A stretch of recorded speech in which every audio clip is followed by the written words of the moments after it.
Okay, so we just a few videos ago talked about multiplying and dividing radicals. In this video, we're talking about adding and subtracting radicals. Okay, so slight differences here. Two radical expressions are called like terms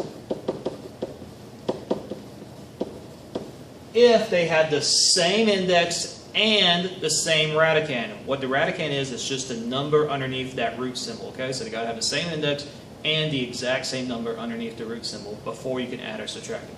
Once they do, they're like terms, and we just combine them like we did before when we combined like terms in Chapter 1. Okay, so let's go ahead and do an example. So here, 7 times 6 to the 1/5 plus 2 times 6 to the 1/5. Well, I'm looking at my powers. 6 to the 1/5 matches up with 6 to the 1/5.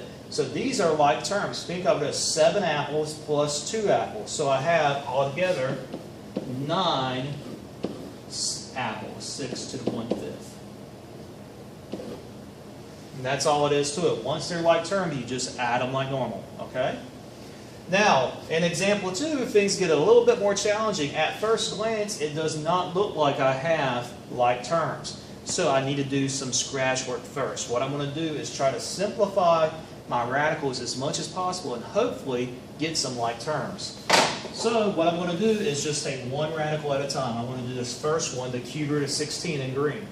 Again, my index is 3, so I'm looking for 3 of a kind to be able to bust pieces out of jail. So I'm going to start with my prime factorization, and this is just scratch work right here underneath. So 16. All right, well that's even, so I'm going to start with 2, so 2 times 8. That's even, so 2 times 4. That's even, so 2 times 2. Again, my index was 3, so I need 3 of a kind. So I can rewrite the cube root of 16, this is still scratch work, as the cube root of 2 cubed times 2. Now I'm able to bust some pieces out of jail. Cube and cube root match up, so they're going to cancel out, so this 2 right here gets to come on the outside. Times the cube root. This 2 is just to the first power. It doesn't have enough power to get out of jail, so it's still stuck on the inside. So the cube root of 16 is equal to 2 times the cube root of 2. Alright, well, I already have cube root of 2 in my original problem, so let's rewrite our original problem using what we just learned.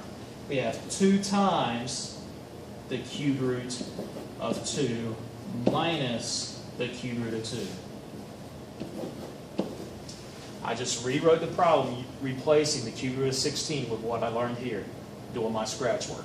Alright, so now it's very clear. Cube root of 2 matches up with cube root of 2. Those are like terms, so now I just need to subtract like normal. 2 minus 1 is 1, so I just have 1 times the cube root of 2. That's my final answer. Okay? So again, all we're doing is simplifying the radicals as much as we can, trying to make it like terms, and then we're going to combine like terms like we've been doing for years. And that's it.